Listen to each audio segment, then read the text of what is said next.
everybody, we're once again in one of our favorite places in the world, which is Fernandina Beach, Florida. We did not really plan to come here today, but it's raining, so are you ready? Yeah. I am too, so let's go and see what's changed since we last came.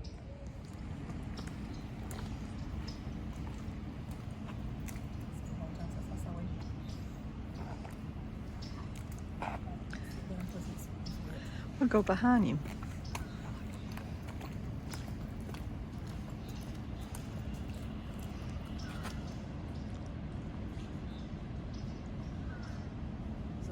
Huh? You got on video now? Got on video. Have a time capsule there. To be opened in 2045. And that's in front of the Welcome Center. 8 flags of Amelia Island.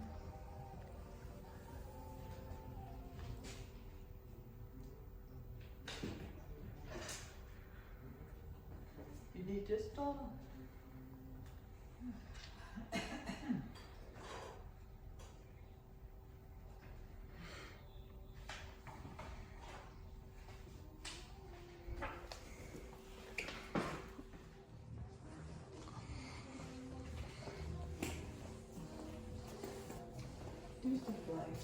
Mm-hmm. There's some shark's teeth too. And it's the hardest thing for me to find. Oh, this tells about the shark's teeth. I need that for reference. Not like I'm gonna find any, but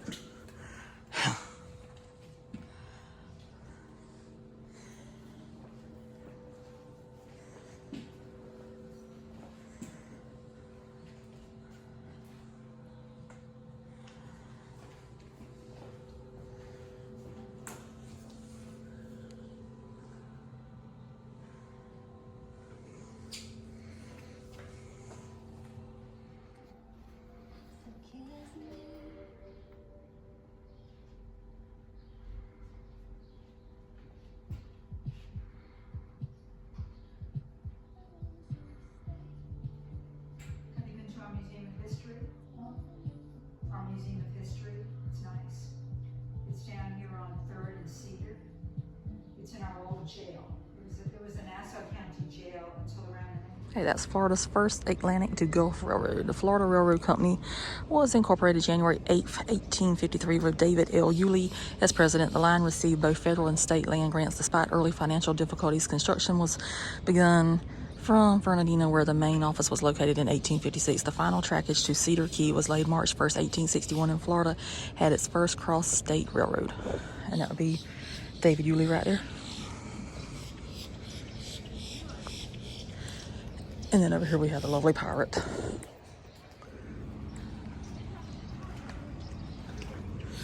And a cute little library with a pirate on it too. That's pretty sweet. And a shrimp on the other side.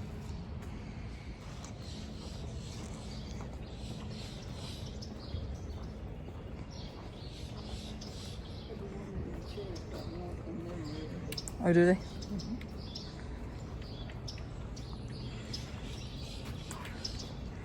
You don't see that filming in South Carolina this time of year. Mm-mm. Oh, yeah.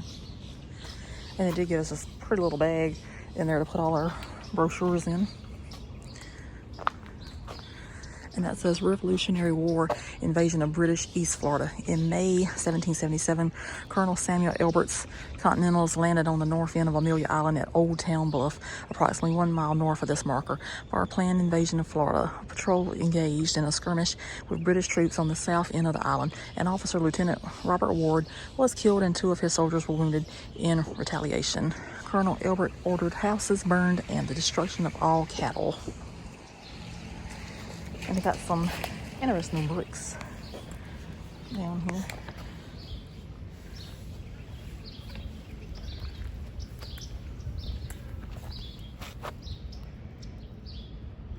Looks like it says Southern Clay Manufacturing Company.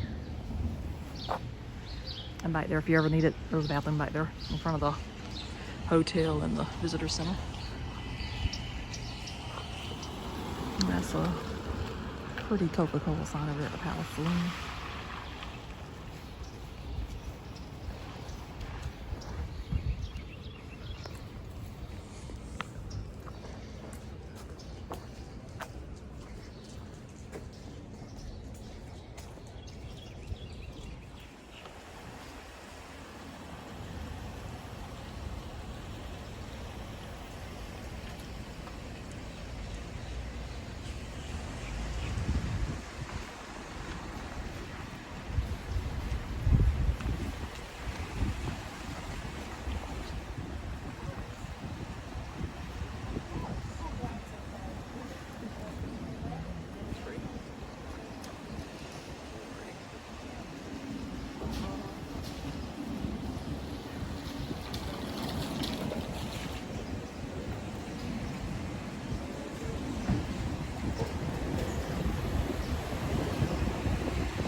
know if we ever came down this street before.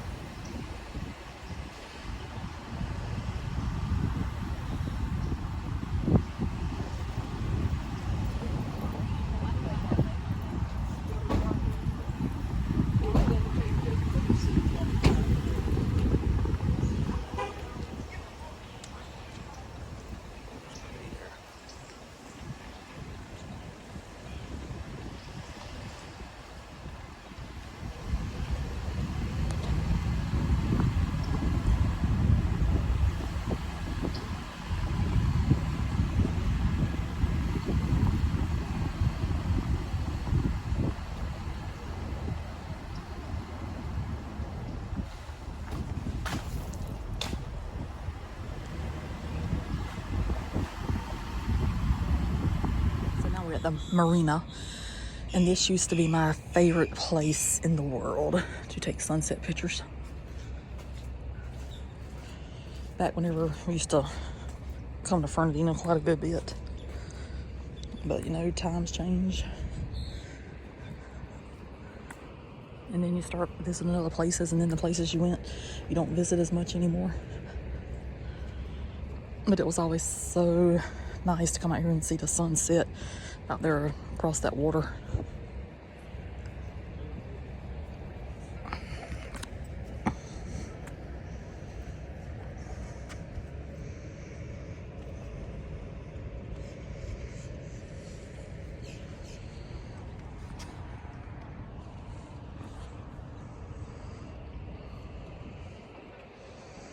I also like to take the boat tour over there with Familia Cruises.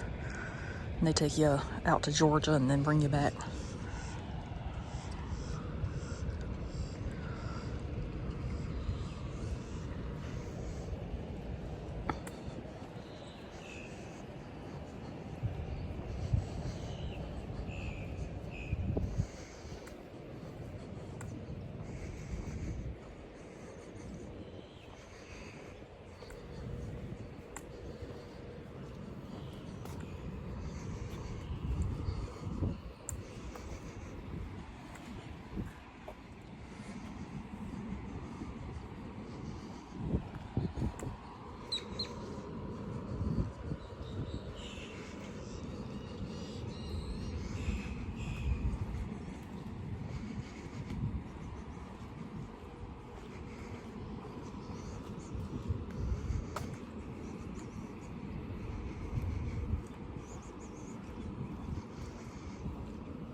And over here you can see all the shrimp boats. So like if you do take the tour out, they tell you about the importance of the shrimping industry here, because you actually get real shrimp if you come and eat at the restaurants here. But like if you go to other places, you know, you probably got the ones that they said were just raised anywhere.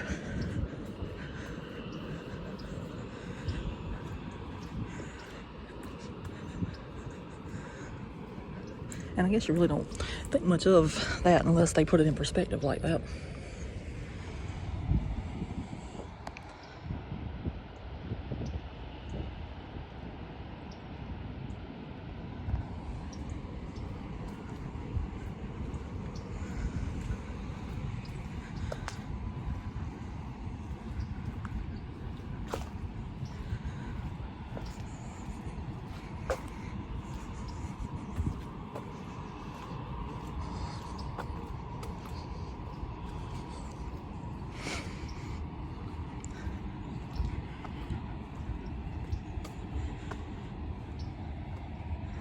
It's so pretty. I used to spend so much time here.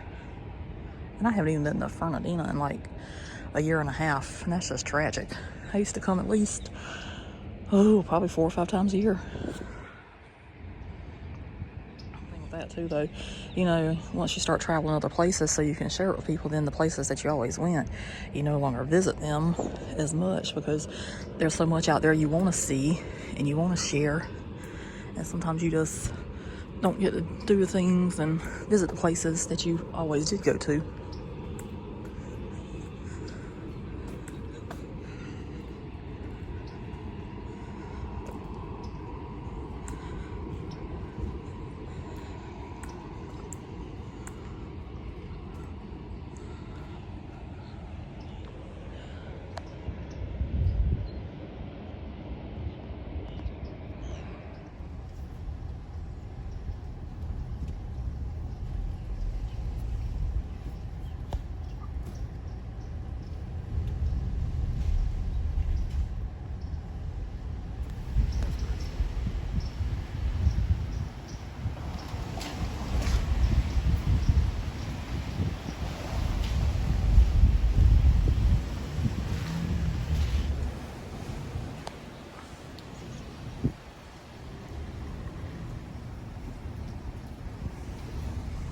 There's the post office on it.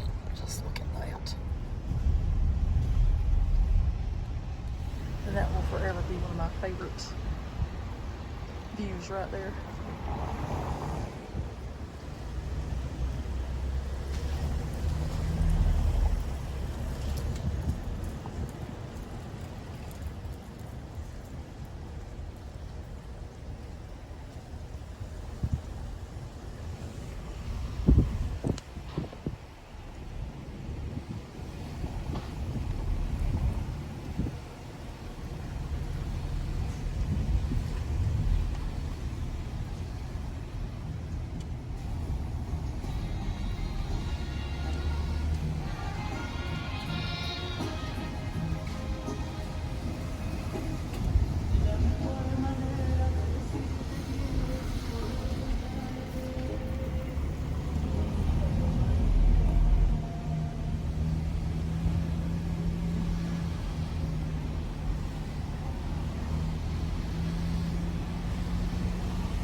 Right there is the chain. I think it's only available in Florida and Georgia. I know they got the location in Fernandina, one in Yulee, and one in Kingsland, but I don't know if they have it anywhere else. But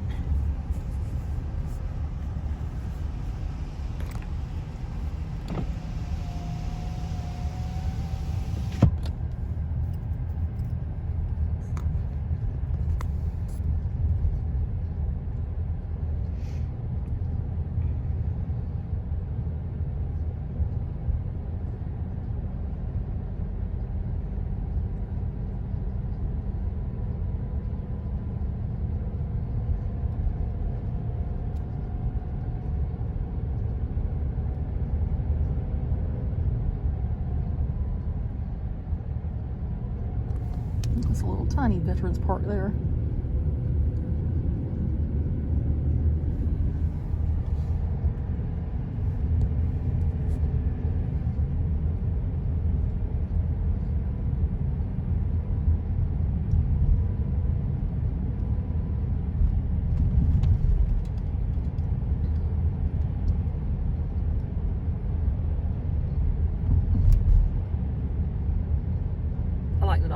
bathrooms here are called comfort stations. That's an appropriate name. It is because It's the comfort that you can use it. Yes. I'm gonna go down then come back. That's fine.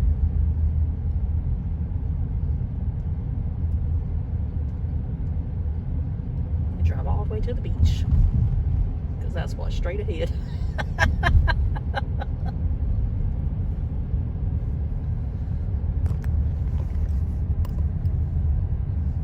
I have always loved Fernandina. In fact, I said for many, many years, if I did not live where I lived at, I would live in Fernandina. Now, I have changed that because everybody has found out about Fernandina and it's getting very crowded. So I will just stay in South Carolina where I'm at. But I do love to visit Fernandina. I've always enjoyed the vibe here. I like the people. I like the atmosphere. I like the beaches. Definitely like the pizza restaurant, even though I have not ate there in a year and a half. Shame on me. Oh my gosh, I just can't believe it. And I won't eat there today either. They're not open. I think they take the weekends off right now since it's winter. But that's okay. Should probably eat there sometime this year. I don't know when, but sometime. And you see the water. Mm-hmm. I see water. You see the ocean.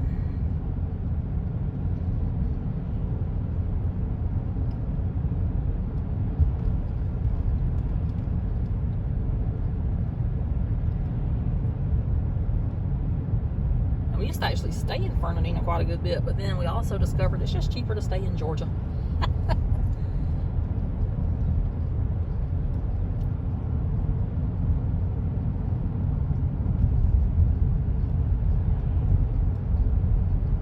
I think it's been like 3 years or a good 2 years since we've actually spent the night in this part of Florida.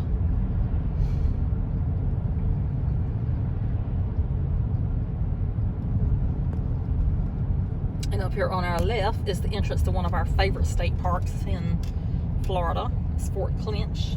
We love Fort Clinch. It's a nice, beautiful park back there. Could go another day. Oh, another day. We used to stay at that hotel right there, but they've changed the name of it now. But it's still Choice Hotel. It's just called Surf and Sand Hotel now.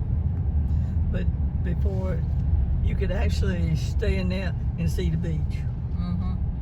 Before they built this. Building up. And this over here, this was always our favorite beach to come get the sunrise at. And this is the main beach park over here.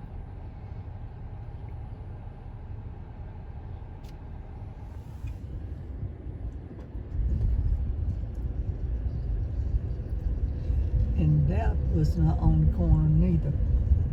That's been there for a while. But We never stayed there. no, but it was on the corner, but it was not built up. Mm-hmm. Like it is now. So they do have volleyball courts here. If you want to play volleyball beside the ocean.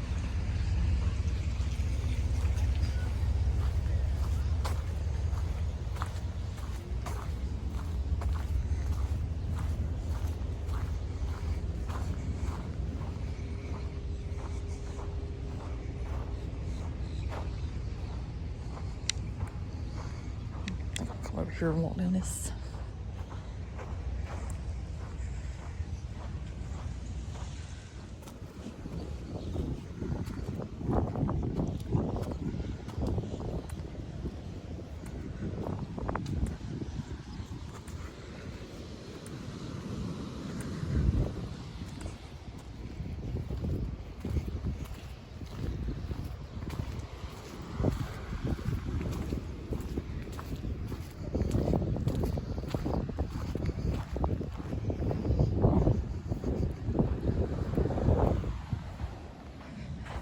That's pretty.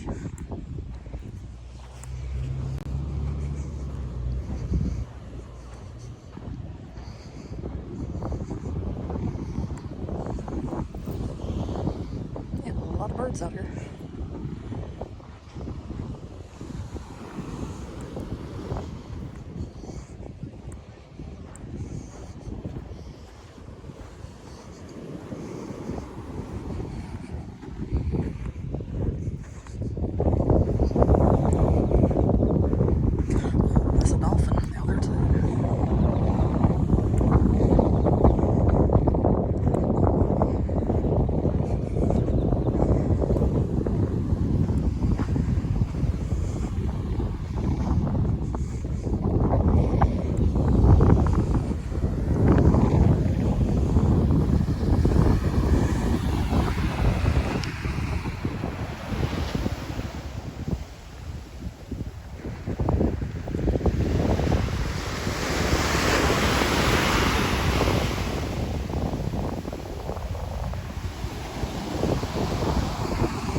restaurant here today.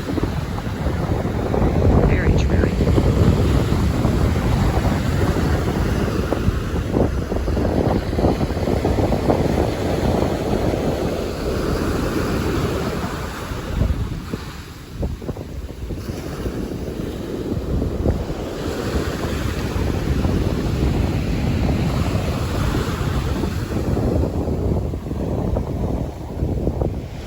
Dolphin showed back up as soon as I wasn't videoing.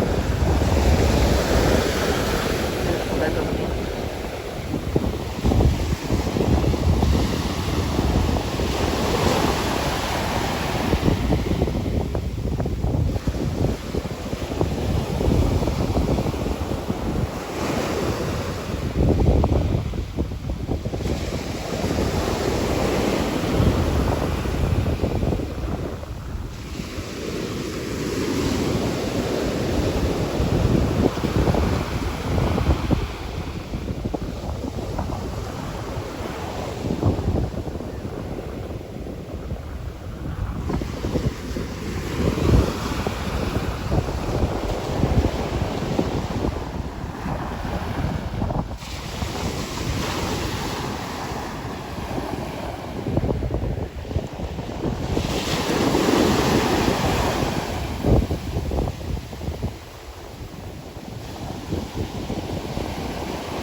There.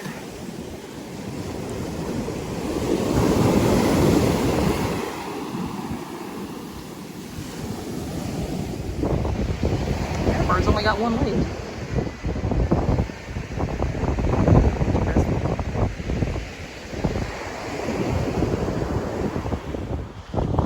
It turns out it had two legs. It was just apparently up in its feathers.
Here now. That was not here last time I ever came.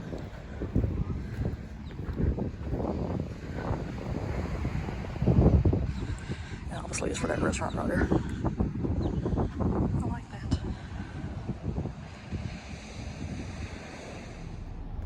And those things over there, theirs are still relatively new.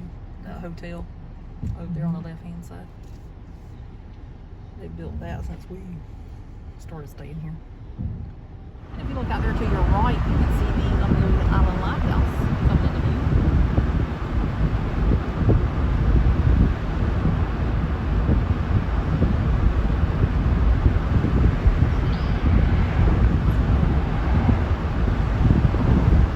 So now we're in Old Town Fernandina, which has one of my most favorite places back here.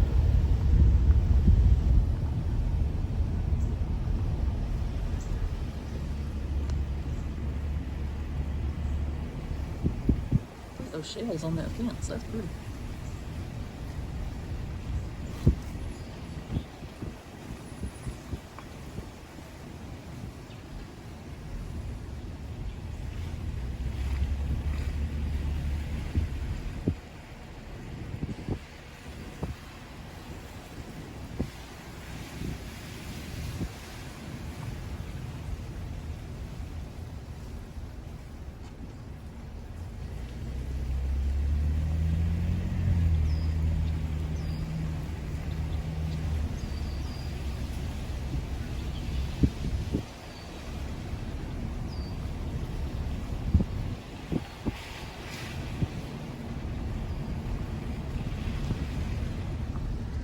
Oh, there it is.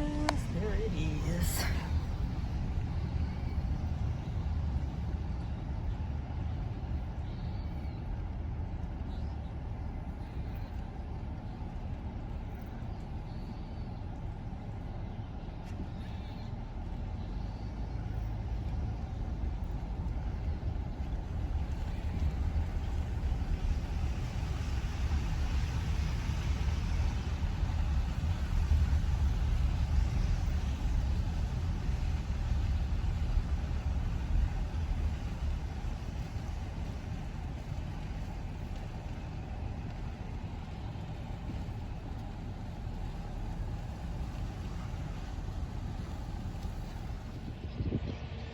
So I know it's been a while, but if you've ever watched anything that I've done or ever followed me on social media, you know that right there is the Pippi Longstocking house. It was actually for sale a few years ago, and I'm gonna tell you, if I'd been rich instead of beautiful, I'd be living in that house right now. But I'm not rich, so I have to enjoy it from afar.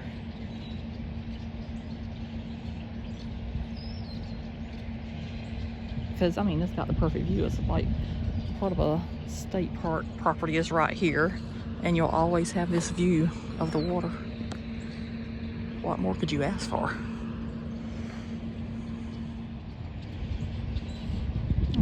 Might as well look at some of the state park stuff while we're here. It's just like a little plaza type thing.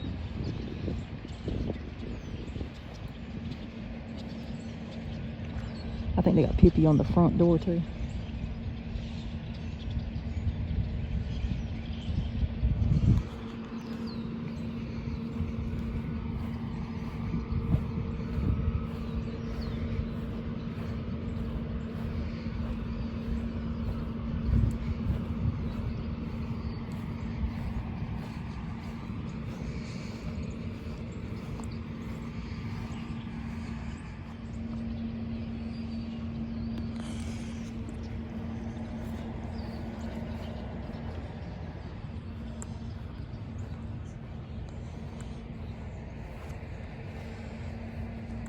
So this says, in 1811, the town of Fernandina was platted according to the Spanish law of the Indies, which prescribed how the site for a Spanish settlement should be selected and how the town should be laid out in classical grid form.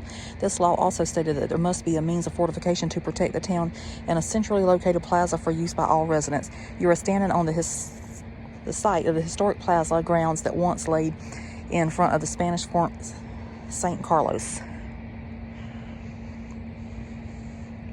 And it says part of the armament of Fort San Carlos includes cannons like the one before you. These iron 6-pound cannons were used by the Spanish, English, and French. At just over 6 feet long and weighing in at over 1,200 pounds, it had the ability to fire a 6-pound solid ball or 6-pound exploding shell at a range of 1,600 yards using a 1.5-pound cannon powder charge.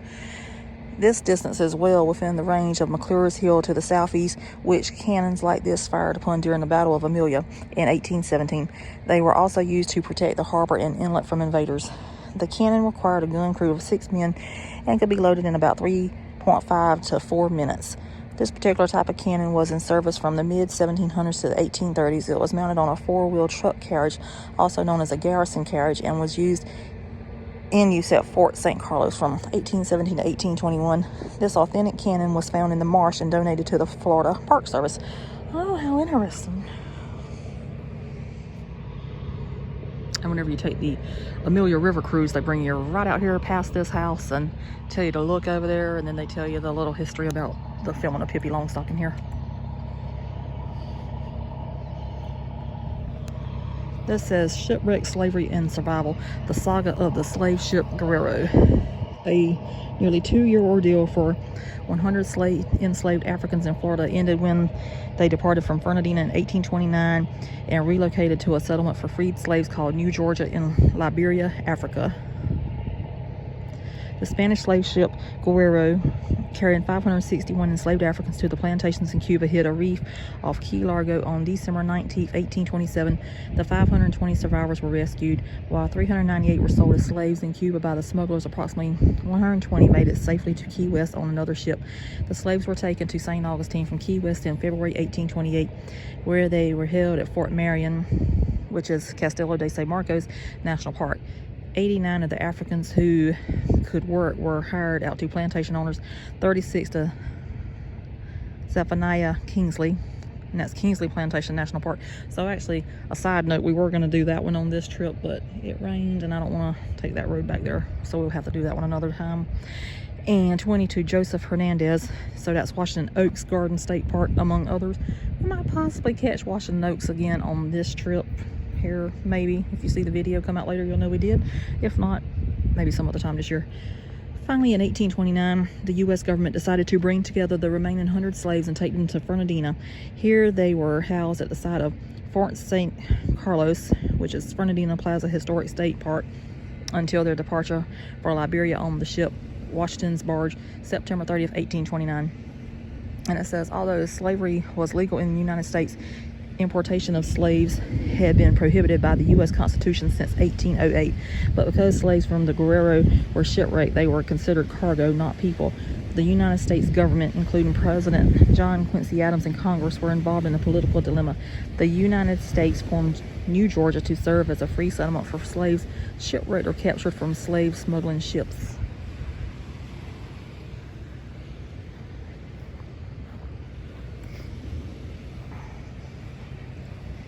And this is Fort Clinch Military Road. In 1847, with the start of the fort's construction, military engineers realized the necessity to create a road that would connect Fort Clinch to Old Fernandina. This road would serve as a vital lifeline for the movement of soldiers, supplies, and civilian workers involved in the construction of the fort. With the outbreak of the war in 1861, Confederate forces stationed in Old Fernandina seized control of the fort for the Southern cause by way of the military road. After 11 months of occupation, Southern forces evacuated Fort Clinch along the same route. Union forces regained control of the fort and would use this road throughout their military occupation, which was 1862 to 1865. The road was 8 feet wide, 4 feet high, and stretched for 1 mile. 2 parallel trenches were dug on either side of the road, with dirt placed in the middle to create the road bed. Timbers were then laid across the bed to act as an additional reinforcement and were again covered with more dirt. Because of the road's resemblance to a popular fabric of the era, this construction method is known as a corduroy road.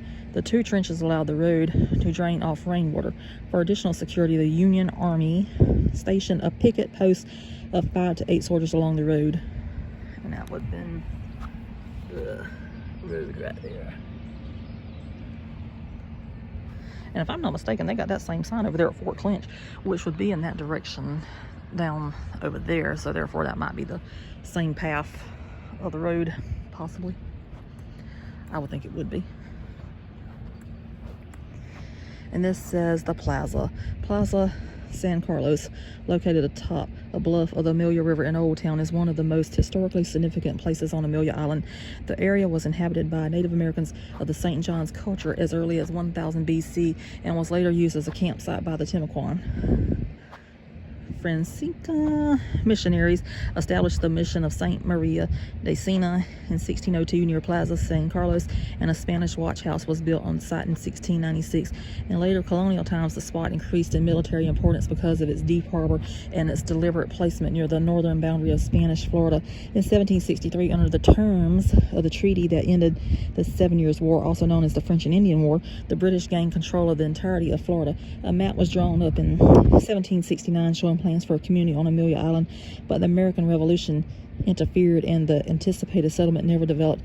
As late as 1777, the land remained unoccupied. Spain reclaimed Florida in 1783 due to its alliance with the United States of America during the American Revolution. On January 1st, 1811, the town of Fernandina was named in honor of King Fernandina VII of Spain. In May, Governor Juan Jose Estrada bought Surveyor General George Clark to plat the town in accordance with the law of the Indies, which regulated the design and development of communities in the Spanish colonies. In 1816, the Spanish fort San Carlos on the bluff overlooking the Amelia River, well, they built it then. 2 blockhouses with 10 mounted guns were protected on 3 sides by a wooden moon-shaped picket fence. The area that once served as a Native American campsite became the fort's parade grounds. The fort was taken numerous times by invading forces, including Scottish mercenary Gregor MacGregor and French privateer Louis Aury. Fort San Carlos was left unoccupied in 1821 after Florida became a territory of the United States. Fernandina remained centered around the plaza for 3 decades until Yulee's Florida Railroad shifted the center of town approximately 1 mile south. Fort San Carlos was allowed to slowly deteriorate. In 1847, work began on nearby Fort Clinch. In 1861, Confederate troops occupied the plaza and began constructing new batteries on the site. But when the Union Army captured Fernandina in 1862, Fort San Carlos was abandoned for good. After being the site of the government house, the land became part of the Florida Park Service in 1949. Archaeologists estimated that 2/3 of the area the fort once occupied has been lost to erosion.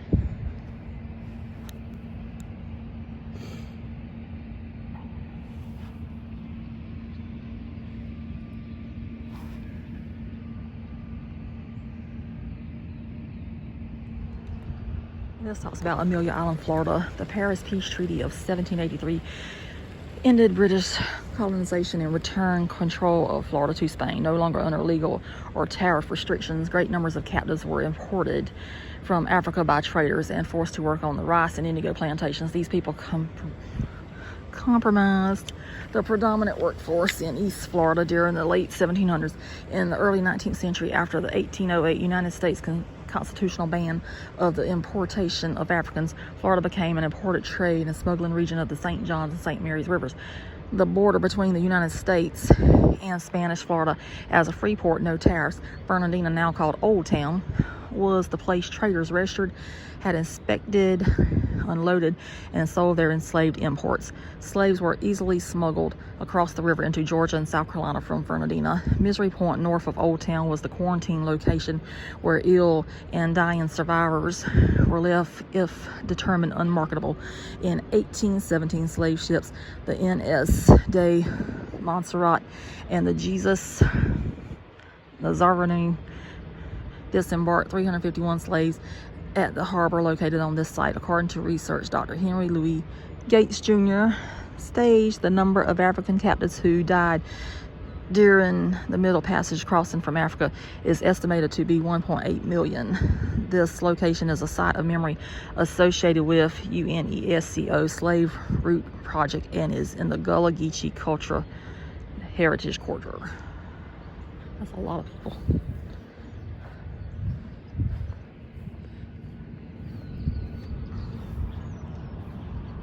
And this talks about the Slave Route Project, Resistance, Liberty, Heritage. Launched in 1994, the international and interregional project, the Slave Route, Resistance, Liberty, Heritage, addresses the history of the slave trade and slavery through the prism of intercultural dialogue, a culture of peace and reconciliation, if thereby endeavors to improve the understanding and transmission of the human tragedy by making better known its deep-seated causes, its consequences for societies today, and the cultural interactions born of this history. The project is structured around 5 key fields of activity: scientific research, development of educational materials, preservation of written archives and oral traditions, promotion of living cultures and contributions by the African diaspora, and lastly, preservation of sites of memory. The promotion of the memorial heritage related to the slave trade and slavery plays a decisive role not only in educating the general public and young people in particular, but also in facilitating national reconciliation. I can say that word, but it's not coming out. And social cohesion processes in societies. It is in this perspective that the Slave Route Project has created a label to encourage the preservation of sites of memories and the establishment of itineraries that can tell the story and ensure this heritage receives due attention at the national, regional, and international levels. This site fulfills the quality criteria set by the UNESCO Slave Route Project in conjunction with the International Network of Managers of Sites and Itineraries of Memory.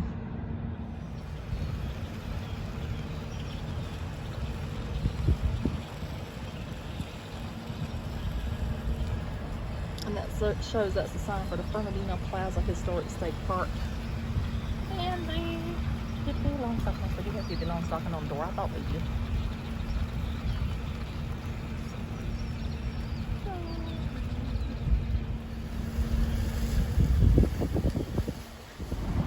So that's where our favorite pizza place is at right there. And of course, they're closed today. It's fine. Just going to the gas station anyway.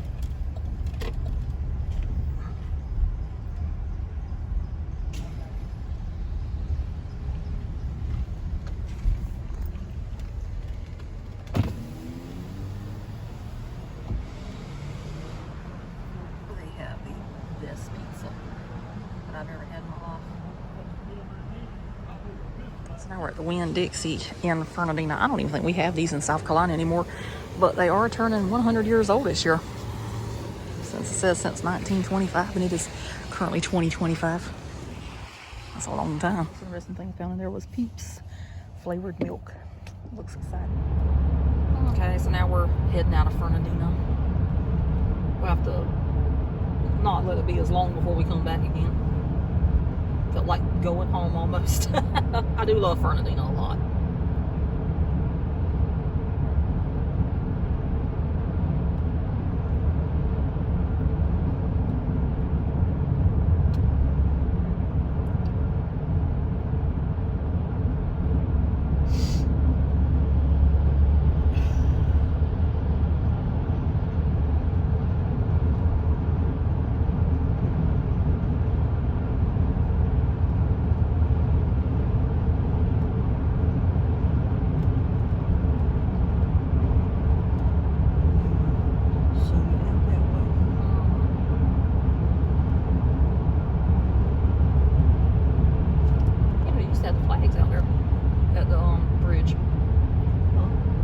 They used to have the flags at the bridge.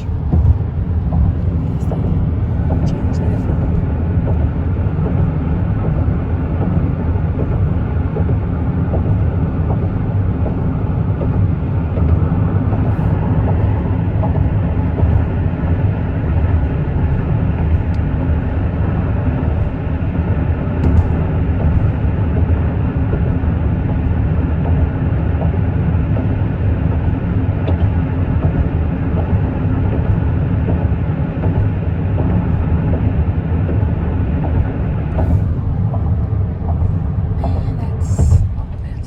Wrap up our Fernandina Beach, Florida video. How'd you enjoy? It was good. I did too. It had been since August of 2023 since we last went to Fernandina, because we went there that day. My aunt, she had died, so we went back to the pizza place and ate lunch after the funeral before we headed back home to South Carolina. So that was the last time we went to Fernandina Beach. So some things have changed, some things have not. I enjoyed the marina, and I always loved the main beach. We didn't go to Fort Clinch. We went to the Pippi Longstocking house You have to look at it from a distance, of course. I'm pretty sure they don't want anybody knocking on their door saying, hi, I was a big fan of the movie, so I think I'd like to come in. They'd probably be like, no, you're not. But, you know, if I would have bought it, I probably would open it up and did tours of the house. Be like, hey, come on in. It's $10. So you could have made a small fortune, probably. But anyway, yeah, I think people would actually pay for to tour the house, even though it looks nothing like it did in the movie. It don't look nothing like the movie. No, in the movie it was like really, really in bad shape, but they've got it looking good. And then we went to Winn-Dixie. So let me tell you about the Winn-Dixie thing. We don't have Winn-Dixies, as far as I know, in South Carolina anymore. We did have whenever I was a child. So I have been on the hunt for Mellow Yellow Zero, because I saw on the website that they have the Mellow Yellow Zero, because I don't like to drink my calories. I might eat them, but I don't like to drink them. That's why I like my diet drinks. But we've already been to 2 Winn-Dixies this morning. Have not found the first one, but I found other things. And then it's just like a completely different grocery store, because we have Food Line in South Carolina and they utilize every inch of space. Winn-Dixie's just got a lot of open space in there. I just don't know what to think. But they got any kind of drink that you could even want, but they don't have the one I'm in there looking for. Like the one I went to a while ago in Kingsland, Georgia, before we came to Fernandina. They had the little Shirley Temple 7-Up that I've been looking for. So I got 2 cases of those. I don't even know how they're gonna taste, but you had to buy 2 of them to get the discount. So I'm still looking for the Mellow Yellow Zero. So I'll probably go to another Winn-Dixie before I leave out of Georgia and Florida. But as of right now, it's no luck with that. They got plenty of the regular one. But that grocery store has been in business for 100 years. That's very remarkable. And so now we're going somewhere else. So we hope you enjoyed the video. Please subscribe. Please continue watching. And we'll see you somewhere else. So toodaloo.